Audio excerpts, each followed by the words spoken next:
one of the biggest things that we do, there's a mental barrier that stops people from building wealth because the information is there, but why don't we go after it, right? Mm-hmm. And so for me, you give the people the education, but you have to empower them. You have to make them believe they deserve it, that they can do it. And once the education, the empowerment is there, it then changes the way they think, which is where Modify comes from. So the biggest thing that we do is shift people's mindsets, because finance and investing and building wealth isn't hard. But when you have an identity around the world, is not designed for me to win. I didn't grow up with money. I made a bunch of mistakes. All of those thoughts and feelings carry with you every day of your life. And they prevent you from taking the steps. Right, and so you get scared.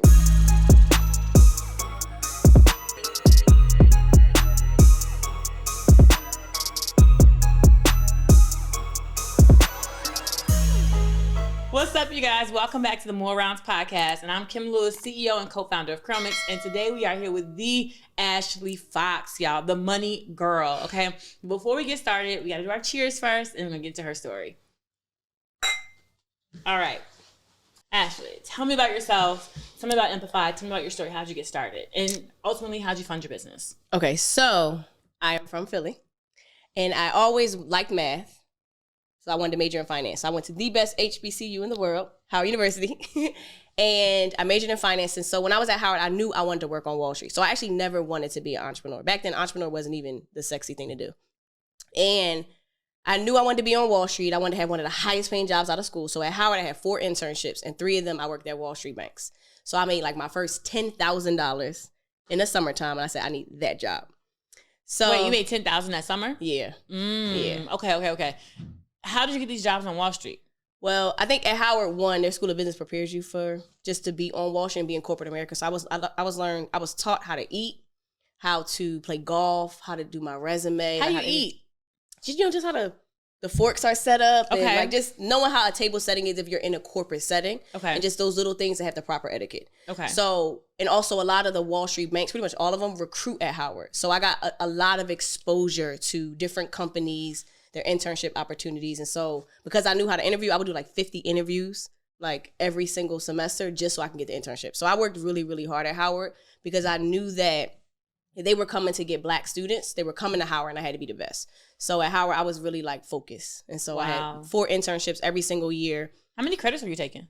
Normal, whatever the normal amount of credits. I wasn't doing too much, but I was really, like, I cried when I got my first B at Howard. Like, it was serious. You cried? Yeah. Girl, yeah. We was different kids, boy. I don't think I ever cried over no grades. Not even my D's and F's. I was just like, that's all I could do. Yeah, and at Howard, they have, like, Club UGL, which is, like, the library everybody goes to. I went to the health and science lab. Like, I was really, really focused at Howard because I wanted to be on Wall Street. And so when I graduated at Howard, I worked in asset management. And so my job was to work with individuals that made at least $25 million or more. So I saw everything from what they invested in, where they traveled, where they lived. I saw everything.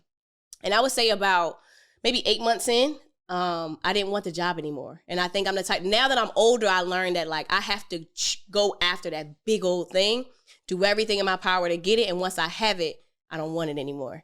And so 8 months in, I just felt like I didn't want to stay late. I didn't want to be that best analyst. And so it actually also like messed with my mom because I felt like I wasn't good enough because I was not a good employee either. Okay. And so I felt like I also wanted to be like our client. Like I felt like I'm on the wrong end of the table. They're making millions and billions of dollars and my job was to help keep them rich. But when I would go home to Philly where I'm from, everybody thought I was rich. So I was making like 6 figures by the time I was like 22, 23. And I'm like, this isn't money. I want that kind of money. One of the things I realized is that they all created something. And even if I stayed at my job for 10, 15 years, I still would not have been qualified to be the client that we were servicing. Isn't it like a mind fuck? Like, I'm working for you, you're rich, and I go home and everybody thinks I'm rich. Yeah. And you're like, baby, I'm not rich. Right. Like, and they don't get it, you know? Wow, okay. Okay, so I'm sorry, keep going. I didn't mean to interrupt. So, all right, so I realized I wanted to leave. I didn't know what to do because my whole everything since high school, I'm going to be on Wall Street. And so I started to read a lot of books and I started to study our clients. And I realized that they all created something. So I had no idea what I wanted to create. And I remember going on Twitter one day talking about and teaching the things that I was learning that all our rich clients were doing. And people were asking me for help. And I'm like, what if I could teach people the information that I'm learning just on a smaller scale? How old were you? 22. Ooh, you were really young. Okay. Yeah. Mm-hmm.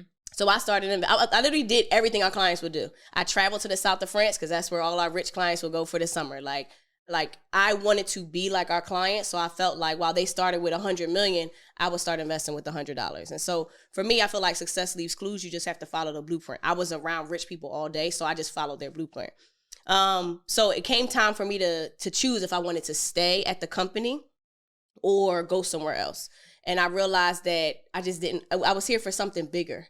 And I got to a point where I felt like I wanted to take the Wall Street knowledge and give it to the world Wall Street overlooks. Now, I had no idea how, but I knew that it was going to be me, and I knew why I had to be the woman. So I left literally July 2013 with the intent to target the 99% Wall Street overlooks. So I left my job. I had $30,000. And so at that time, that was a lot of money for me. I had $30,000, and I'm like, I'm going to go change the world. I had this big old quitting my job brunch that everybody came to. And I became a financial advisor. So I had already had my security licenses. I was licensed in all these different states. And my job was essentially to service small to moderate income people. Like those are the people that I wanted to target. So I built a financial advisory business. How much are they paying you, or how are you getting paid? Through companies would pay me. So let's say you were a client and you wanted to learn how to invest. You needed to roll over your retirement plan. You wanted to open accounts with different institutions and get mutual funds. My job was to get you involved with that company to get educated. So there were tons of companies that paid me. Okay. So I had access to the company I used to work for, like all their different products and services. So I brought the institutions to the everyday person. Okay. So I opened a financial advisory business, but before that, I lost everything. So the $30,000 that I had, I ended up getting kicked out my apartment in Harlem. I maxed out credit cards, negative bank accounts, and I had to move back to Philly. How long when you lost that literally 30,000? like less than 6 months. Oh, wow. Okay. Less than 6 months. So I moved back to Philly. But I think for me, what helped is I saw billions of dollars. Like it was so this is how I knew I had to leave. It was to a point if our clients had $2, $3, $4, $5 million in their account, that wasn't a lot of money to us because you had to have at least 25 million to even work with that part of the bank.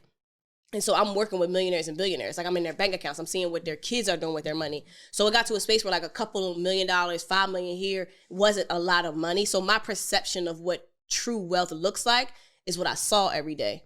And so it was easy for me to teach the everyday person because I knew so much more because I was dealing with a different type of clientele. So when I got kicked out of when I got kicked out of my apartment, I lost everything. And this is because you had blew through your $30,000. Yeah. Is that why? It's just that when you start a business, when I was a financial advisor, when you think money's going to come, it just didn't come. And also too, I was living like I still worked on Wall Street. So I was still traveling the world. Like I just thought money was coming in. I was on a high horse, to be honest. And I just wasn't paying my rent. Like I had issues with my apartment building. They owed me certain things. I owed them certain things. And I wanted to break my lease in New York because my business started to really blow up in Philly.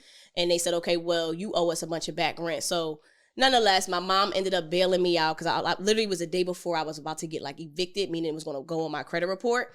My mom gave me some money to like pay off the apartment, but I had to sleep on my parents' couch for 2 years. And that's really where I started. So I was very humbling too. Yeah. After going to work on Wall Street. I mean, coming from making 6 figures to teaching the world about money and you don't even have, so nobody knew at the time. It wasn't until like a year or so later when I was no longer in trouble financially.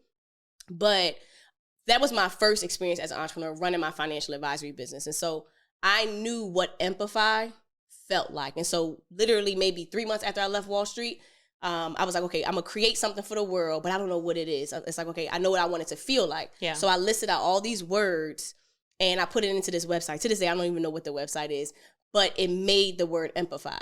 And so Amplify is the word empower and modify merged together. Because for me, it's not that you can't get access to financial education. And people often say like, it's hidden. It's not hidden. It's just not the topic of our conversation. Right. Because everything that I was taught or I saw, you can Google the information. It's just that Wall Street's not going to target a certain type of clientele because they can't make money off that clientele. Yeah. So why would I teach a certain environment how to invest if I can't make money off of it? And there's no school out there that teaches you that type of financial education.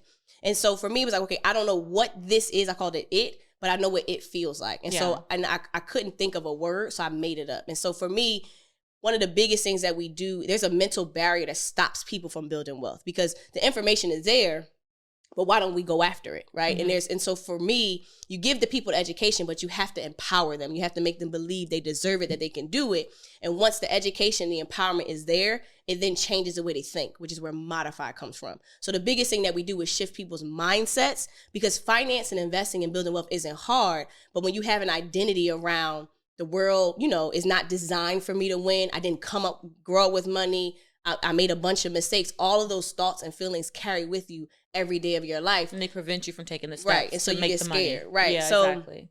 After my financial advisory business, I got to a point where I was like, by this time I had crossed 6 figures, had a bunch of clients. But then so I realized, you left your job in July. Yep. You lost everything. And over the next 6 months, when does Empify start to make 6-figure? You said you had 6-figure clients. But as a financial advisor, Empify was still an idea. Okay. So gotcha. I made the LLC, but Empify didn't make. Ashley was the advisor in working independently, getting clients, working with companies. So Ashley Fox has built a business as a self-employed individual. Gotcha. To financially advise, because when you're advising, you give products. Yeah. When you're educating, you're not giving products. So I think the Empifying, what I did was in the beginning, and then I made the money because companies paid me to put their products and services in front of people that I had connections with, and I was really good at that. So how long did you do the financial advisory business? From 2013 to 2017. Okay, so about 4 years. Yeah. And then is that when you made the switch to Empify? Yeah. So in 2016, we started to be approached by schools. And I had this vision of like, okay, adults are mentally and financially broken. Like I can't change them. They have to want to change. Okay. Let me teach a kid. Because if I teach a kid, it's a lot easier. So in 2016. She said adults are mentally broken and they are not able to change their thought process, which is true. You've gotten so old. You have to want. I could want this for the world, but the world has to be ready. Yeah. And it's a lot easier to introduce it to a child and shift a child's mindset as they're still developing versus talking to somebody who's 30, 40, 50. You talking about 60. You know how hard it is to get somebody to want to invest? Especially if they're Black. There's so many things and situations that have stopped Black people from even trusting the American system. Yeah. So for me to get you to trust, for me to get you to believe that it can be done when you have no pure evidence that it's possible, you got to want to do this. And so I think I got to a space where it was like, I was frustrated. And so it's like, okay, I still have to fix this problem in the world. Where can I start? And so individuals started to see on social media, because I always posted my journey on social media, whether I was down and out. I knew I wanted the world to see what Wall Street gave me.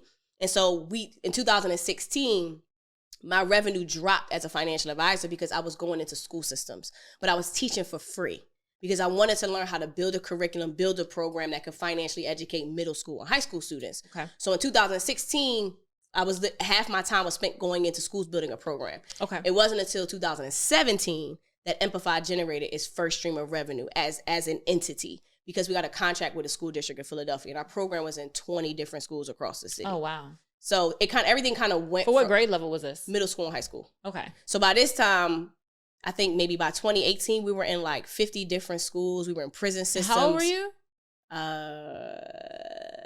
Maybe like 28, 29. Man, that's crazy. That's dope. People be dreaming about having contracts with school districts and like, I want to be in this many schools, we could really teach, but like you actually did it. It wasn't like I don't know how to do this. I'm not gonna approach it.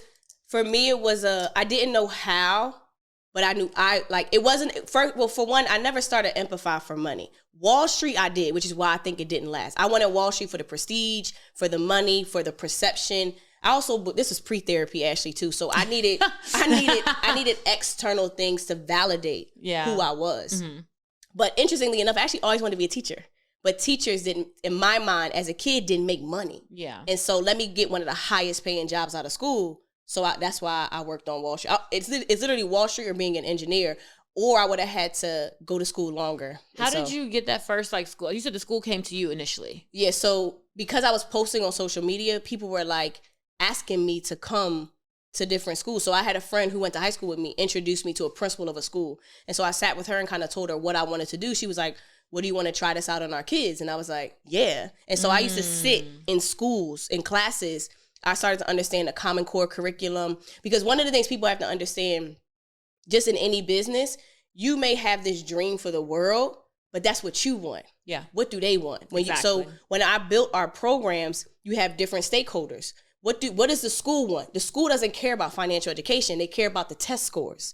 What does a student want? They want to be engaged. They want to have fun. What does a teacher want? They need the test scores. So it's like, what do the parents want? So we had to build our program so that we gave the school. So we would align our program and our curriculum with the Common Core. So when kids were doing ratios and percentages, we incorporated that in our program. Because then if I can show you that I can help educate these kids to hit your bottom line, I'm able to fulfill my bottom line, which is to financially educate the world. That's smart. Okay. So it works with this principal. Does that principal go and tell other schools that they should have this? So at this point, that following year, they wanted the program back, but they didn't have money. And she knew a CEO of another financial institution, and then they gave the money to the school, and then they paid us. But by this point, people are seeing it. You didn't feel pressure to lower your price so that they can afford it? No. I love that. Because are you able to say how much you were charging the school or no? Yeah, I'm actually embarrassed. $4,000. Oh, wow. And what do you think you should have been charging them? At least at that time, from a experience, at least 10. At least 10. Okay, yeah. Gotcha. Okay. Because we were doing programs with schools for half the year. Put it like this. We were in 20 plus different schools. I was traveling around the city teaching 4 classes a day, and we did 12,000. Oh my gosh. Yeah. Insane. Yeah. I feel you. You know, but you gotta do in the beginning, that was you know. tied to my identity. That was 12,000 at the time was the biggest check I ever saw. So the idea of even asking for more, I was afraid to have that kind of money. So I charged what I felt I was worth based upon what I was accustomed to seeing. So now it's a little bit different, but yeah. But I think because of social media, those other schools, social media. Oh, okay. So because no one knew what I was doing for free, they knew that our school needs it. So by this time, prison systems are reaching out. We started to get schools from like different countries reaching out. Wow. But now they're asking how much. And so I got to a space where right before COVID, where we were not scalable because I wasn't in the business of financial education. I was in the business of hiring and firing people because in order to be in 100 schools, I got to hire a bunch of people because we didn't have tech. And so the beauty of COVID was that schools didn't know how to function, and we were able to launch the tech platform, our Wealth Builders community that we have today for adults. But right before COVID hit, I had one of the largest charter schools in America wanting to hire me as a consultant to teach them how to put our financial education program in their entire high school. Oh, wow. So it got to a point where we were really good at what we did. So the number one question I get all the time is, Kim, is CurlMix available in stores? We have been saying no to every retailer for the last 7 years that I've been in business, and we are finally going to be on store shelves, you guys. We are going to be available in Ulta September 17th, and I really need you guys to show up and buy us out so that we can blow up in the store and do well. Thank you so much for watching our podcast, and please make sure you go buy CurlMix, now available in Ulta. So is that how Amplify still functions today? Focusing on teaching in schools? No, not entirely. Okay. So when COVID hit, well, let me take a step back. As this was happening, I'm still creating. So at this point, adults are like, hey, I see what you're doing for kids. You have programs for adults. At that time, all I had was Ashley, the advisor. Yeah. And I can only serve so many people. I could do 12 meetings a day. I literally timed it. And it's like, well, how can I reach millions? I can't do that as an advisor. That's where it was like, I want to do education because I didn't want to. First, I was making companies millions of dollars, and I was hitting an audience that companies don't want to talk to because they don't know how to talk to them. So I got to a space where these companies are making way more money, and it's the education that's getting them to execute, not your product, right? And so when COVID hit, schools didn't know how to function. But right before COVID, maybe about 6 to 7 months before, we had a membership-based platform. We were partnering with another company, but they owned our data.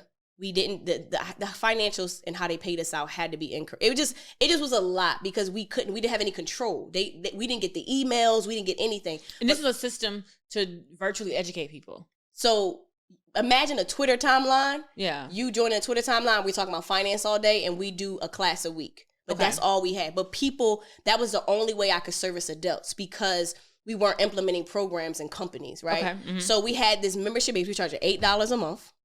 And I remember we got our first payment was like $900. And it was like, we'll never make less than $900 passively because our membership was growing.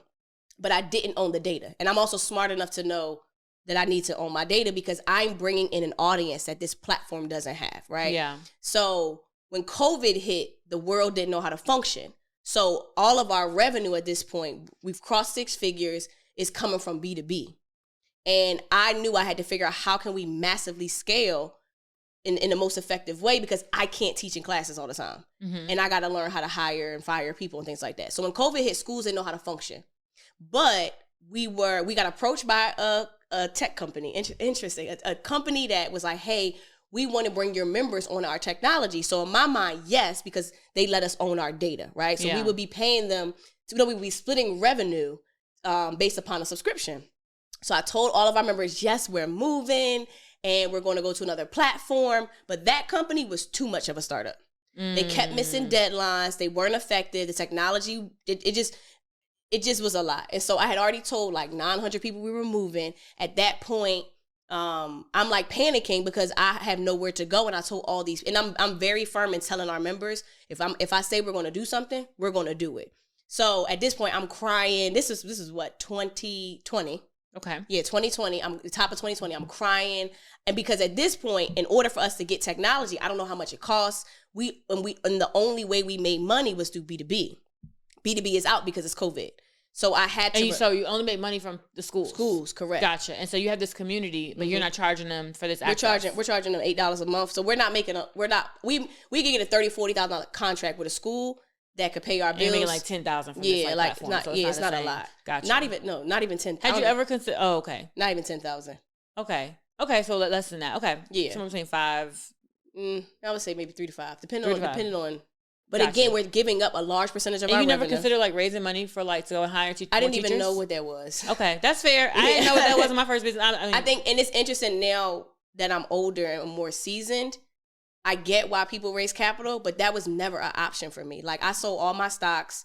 I had my mom put me as an authorized user on an Amex card. Like I maxed out I pretty much just used credit cards. Gotcha. And I had investments, but yeah, I didn't really know what I was doing, but I didn't know or think to raise capital at all. Like, gotcha. And I didn't think our business was good enough to go take out a loan. So whatever our credit card could do. Okay. I also didn't have a lot of employees. Like I had like our one lead financial educator who was around when the word Amplify was created, but he was living off his savings account because he was a consultant for the Federal Reserve. So like he was doing this on the side. He wasn't even full-time. So you were really just making most of your money from like teaching the schools and being the one that shows up and advises the students and teaches them. Yeah. And then this was like a side project with like Amplify. With the membership app. With the membership, Gotcha. Okay. So now because we told our members we're leaving onto a new platform because I knew I needed my data. I was at a point scared to go out to get more members because I was not bringing thousands of people on this platform that we didn't even own. Forget the technology. We didn't own the data. Yeah. And I knew that the average investor. You data, you mean you had their emails? But I didn't have their emails either. Oh, you didn't have anything. Nope, nothing. So no way to contact them. So it's like no point in growing it because you're like, this is not an asset. Gotcha. Okay. But I saw how fast we were growing, and it was just like this isn't ours. Like I don't even have the data, and I'm smart enough to know we need our data. But so when the new company, the starter that I mentioned, came about, it was like a lifesaver because it's like, yes, we can do more. Again, we just had like a main timeline. And this is one of the largest, I guess, I want to, it literally is like Twitter for stock investors, but their average investor has at least $100,000, right? So where I'm having people come on our platform who don't even know what a brokerage account is. So my audience was just different. Now I understand why they needed us, and I understand why at the time we needed them, but I always knew who we were before we partner with anybody. Gotcha. And so as the numbers started to match my belief, I knew we had to do something different. So when the new company came around, I was like, yes, but they weren't ready. So at that point, I'm stuck. Like I have to go back to these people and tell them we're not leaving. I made a huge deal about it. So in that moment, as this is happening, I'm panicking, the market crashes. And so the stock market crashes. I remember being in 2008 at Howard and the market crashed. And I'm like, I didn't know what was happening, but I was on Wall Street when I watched our clients make billions of dollars as a result of the 2008 crash. Because if you bought then, what the market grew to 2013, 14, 15, when I was on Wall Street, they made a killing. So at this time, I now know how to invest. I'm now buying, right? So myself and a girl on my team, we just started to market on social media. And it was like, I'm going to bring the world on this journey. This is now the time to go shopping in the stock market. And in that moment. What'd you buy? Zoom, Delta, Apple, Amazon, What Tesla. month were you buying this? Like March and April of 2020. Okay. When the market crashed, yeah. Mm-hmm. And so I love the foresight. Another girl on our team found the technology that we license now. Now this company, they're a little more popping now. But back then, 3 years ago, we were like, I think I was like the second black face. Because now I'm like on their website. Is she still with you? The tech company that we license now. No, the girl who found it. Yeah, absolutely. Oh, wonderful. Yeah. We love a good team member, okay? Yeah. So we got connected to another tech company because again, I didn't know anything about tech. So when someone connected, made this recommendation, I'm talking to them, but at this point, it's like 30, 40, whatever. I don't remember the amount, but whatever it was, we didn't have it cash. Yeah. So I'm like, okay, in order to get on this platform, because no one knew we didn't have the technology to move our existing members, we had to make money. But at that point, I don't know how to make B2C revenue. I only know B2B. So when the market crashed... That's not a bad skill to have. I only know B2B. Look, many people, I know a bunch of people know B2C who wish they knew B2B. Like, I wish that somebody write me a 20K, 30K, 40K check. Yeah, so... That's what I'm trying to get into, the B2B revenue now. I'm like, this B2C game, that's a little wonky. Go ahead. So, when the market crashed, I'm like, let's do a class. Crazy. So Abu used to work in the co-working space in Philly. With me and a girl on my team. That's so funny. So, he was just on the last episode. So go ahead. So we bought Abu's course because we knew he was making money. We didn't know anything about ads. So we're thinking like we could, whatever we got to do to make the money to license the new tech that we need because we didn't have the money. We watched Abu's program, but we watched the class Abu did to get people to buy his program. So we like, let's try this class. We Abu helped us. Built out our presentation, but for our program, for our resources to help people make money in the market, literally. I see what you selling, but I'm going to take how you selling and apply it to my selling. Right. Whole infrastructure. And it's crazy because we bought the course to run ads. I literally don't run ads now. Like I've never, we tried running ads for like a day and that was it. And we're like, no, we're not doing this. So we don't have any paid marketing as of today. Okay. So we run the infrastructure. We made $12,000 in like 60 seconds. Oh, wow. And that was a deposit we needed to get the new technology. Okay, wonderful. And so we got the new technology. So now we know how to make money. So now we're making money. We're growing. I think that year we probably did like $350,000. Oh, wow. And it's just you and one other person on your team? And the guy. Yeah. Oh, man. Three so of us. you pocketing that. So that's great. Yeah. I mean, it sounds good. It didn't feel like that though, but yeah. I mean, it's because you're coming off Wall Street. You're used to like multiple six I'm just figures. saying, it's crazy because when you make money, it sounds like a lot, but when you have to pay for everything, it doesn't feel like a lot. That's all. Oh, girl, I know. I got big bills. I understand. So, so now we got the tech. So now in July of 2020, we launched the Wealth Builders community. So now the Wealth Builders community is the membership arm, the tech arm to Amplify. And this is where adults from all over the world get access to financial tools and resources. So our community is like the Netflix of finance, where we have over 250 hours of classes, tools, resources in a community-like safe environment. Because remember, in the world of finance, from my perception, to change the mindset, to break generational curses, to build generational wealth, you have to shift the person's mindset, which can't be done in one course.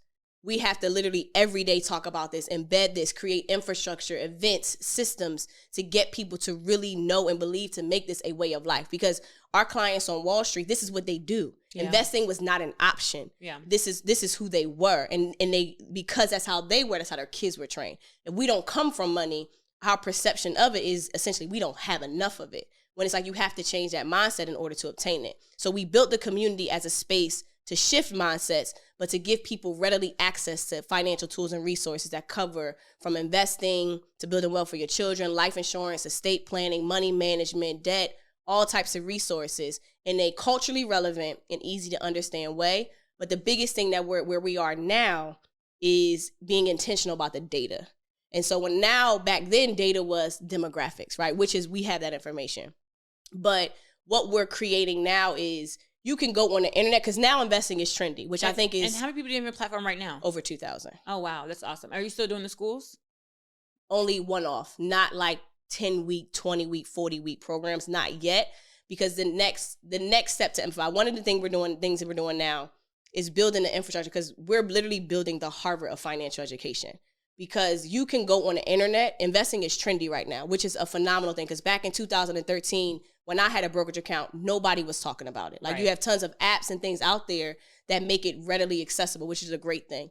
But you go on the internet to learn finance. You come inside Amplify and the Wealth Builders Community app to execute on what you saw on the internet. Okay. So from a space of where our members have invested over $4 million. And these are people who never had investments before. And collectively, we've invested over $4 million. We're opening thousands of brokerage accounts. People are creating thousands of dollars in passive income from dividend investments. People are investing in REITs. People are getting life insurance, investing for their kids. And so for me, it's like, hey, financial institution, you don't know how to service or reach the heart and mind of these people. You have the products they need, but in order to get to this audience, they believe in us. And so we get people ready to utilize financial products and services. And so now we're in a space where let's track that data. How fast can I get somebody to cover our Stocks 101 program, open a brokerage account, process a transaction, and keep going? Who were they before they hit our app to now who they are a year later in our app? And revamping that to build the infrastructure to produce that. Eventually, we're going to create the technology that can produce the wealth score of a person. Like a FICO score, that's a whole business.